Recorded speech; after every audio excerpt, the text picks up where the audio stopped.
I'm not a born entrepreneur. My parents were not entrepreneurs. That just wasn't how they saw life. They were way more focused on safety, security, take care of the family. And if that meant that you had to backseat your own ambitions, then that's what you did. But I had a lot of ambition and was so deeply passionate about film. It's very easy. So I would say to little Tom, you need to understand that the whole point is growth. Your talent and intelligence are not fixed, they're malleable. So you suck at skateboarding because you're afraid of pain. So the only thing you need to know right now, the point is not to avoid the pain, and you need to stop asking yourself, what's the least you can do to get good? And you need to start asking yourself, what's the most you can bear to become great? Once you understand that the whole point is to let the suffering and the pain harden you into becoming the version of yourself that you need to become in order to execute at the highest level, to be world class at anything, and stop avoiding it, stop being afraid of it, and start understanding it for what it really is, which is the thing that shapes you. So my entire youth, I feared pain. I moved away from pain. If something was emotionally or physically difficult, I avoided it. And I remember being in the gym one day and going, motherfucker, will you stop asking, like, what's the least you need to do to consider it a full week workout? Because it was like, could I stop now? Could I stop now? Could I stop now?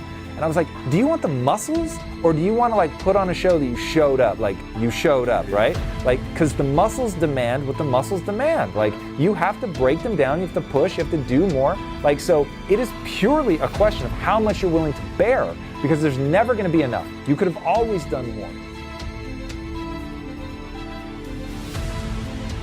I mean, how early was this?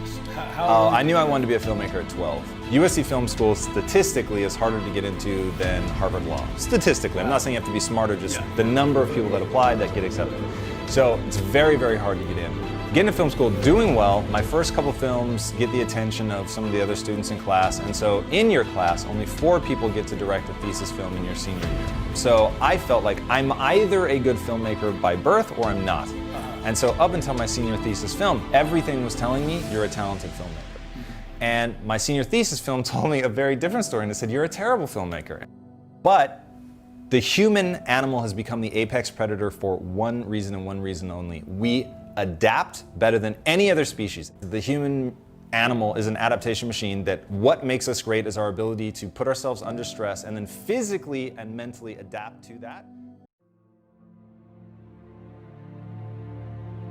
You mentioned in your episode with Crystal Dilworth that you used to have a bad case of anxiety. I'm someone who suffers from generalized anxiety and social anxiety. It's something that's stopping me from making the life-changing transition into fulfillment. What was it that you personally had to do to rid yourself of it and become the person that you are?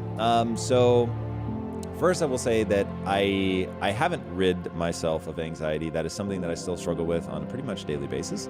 But there are things that you can do to keep it in check. So I'm going to give you my 4-step magic process to curing your anxiety. Number 1 for me, and this was a huge breakthrough, is to understand the biology of what's happening. Once I really began to understand the difference between the sympathetic nervous system and the parasympathetic nervous system, that was huge for me. So the sympathetic nervous system is the fight, flight, or freeze response. And this is what you're clicking over into when your anxiety begins to build. And the problem that I have with anxiety is the physiological side of it. So anxiety, when it's like nervousness, I actually don't mind that much. If it's not affecting me like a shortness of breath, really rapid heart rate, if it's just the butterflies in my stomach, that's not a big deal. But I found that it was escalating beyond that, and that it was, I got shallow breathing, rapid heart rate, and most terrifyingly, the blood is actually leaving the prefrontal cortex. And so you're getting into a position where your higher level cognition is actually being shut down because it doesn't have blood flow. And it's going to the more primitive parts of your brain, which are in charge of the fight, flight, or freeze response. So understanding that and understanding that the blood was actually leaving the parts of my brain that were responsible for the higher level cognition made me begin to understand why in those moments I was performing so poorly. And then I began to visualize that what I was trying to do was get myself into a calm state where the blood could actually go back to the places that I needed it, so that my higher level ability to reason would kick back in too, which is the first thing that I started to do to be able to consciously control that was meditate. So in meditating, what you're learning to do at least for me, and I don't consider myself a meditation expert by any means, but this was one of the huge wins for me in meditating, was learning to breathe from my diaphragm. Now, breathing from your, I literally just did it. Breathing from your diaphragm instead of from your chest, right? So most people breathe like this, and it's all in your upper chest. You're not getting a very deep breath. A, and B, there's something in breathing from your diaphragm that triggers your parasympathetic nervous system. The parasympathetic nervous system is the opposite to the sympathetic nervous system, which is fight, flight, or freeze. Parasympathetic is rest and digest. So in meditating and learning to breathe from your diaphragm, in learning to consciously calm yourself down, meaning you're lowering your heart rate, you're breathing much more deeply from the diaphragm, getting the blood reallocated to the parts of the brain that are actually useful. That meditating was my first step into that, where I realized, whoa, even one breath from my diaphragm had a really big impact.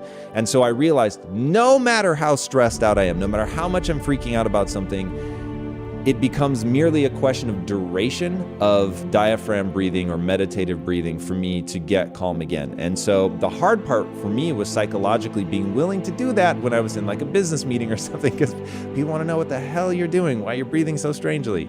But nonetheless, it really helped calm me down. And if you see me before I walk on stage, always and forever, every single time I've ever done it, you can see me doing meditative breathing as they're doing the intros for me. So learning how to do that is really, really critical. And that brings me to the third thing, which is to practice under pressure, going from the sympathetic nervous system to the parasympathetic nervous system. So once I could visualize it, and then I learned to meditate so that I could consciously slow myself down, I needed to be able to do that in high pressure situations. One of the things was in business, that was often where I found that my anxiety was kicking up. There were high stakes. You know, you're in a meeting where if you're able to convince people to do something, it has a significant impact on the company. And if you're not, then it has a negative impact on the company. So using those times in business to practice that became very, very useful for me. And that's where I began to develop this notion that all of life is but practice. There is no performance. And that was just a mental decision that I made. No one thing, I wasn't going to allow it to be performance. I was going to always ensure that I viewed it as practice.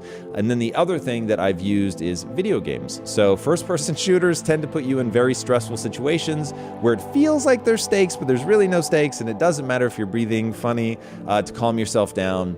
And also in that, I realized that there's another part of calming yourself down, which is to be aware that everything is escalating and that it's spiking really fast, which is one of the ways that anxiety bites you in the ass, is it spikes really quickly and you don't have a chance to like use your meditative practices and everything to calm yourself down. So I found that same thing was happening to me in first-person shooters. So it gave me a chance to practice over and over and over, that as I felt that initial spike, that I would even mentally, so not just physiologically with the diaphragm breathing, that even mentally I would say, slow down, which was a big part of it. It's the notion of slowing down, not letting my brain ramp up, not letting my heart rate ramp up, not letting my breathing get faster, like to literally just, in that moment, everything from my posture, relaxing my posture, you're making these crazy facial expressions and all this stuff feeds into this loop. So relaxing my face, relaxing my posture, and understanding that I will actually play better if I stay calm. I don't focus on like speed of movement, that I just relax into it. And that keeps you from slipping into the sympathetic nervous system. And then the fourth thing is get really good at the thing that you care about that's causing your anxiety. And a lot of anxiety is that fear, you're rehearsing a future that hasn't happened, right? So you're panicking that something bad is going to happen, that you're going to underperform, whatever. And so that begins this suicidal anxiety loop. And some of that, not all of that, but some of that is born of the fact that you're not confident in your skill set yet. So to give you an idea, when I used to do lives, and this was back in the Periscope days, I would have, I'm not joking, like 7 to 15 people show up to a live, and I was in an out and out panic.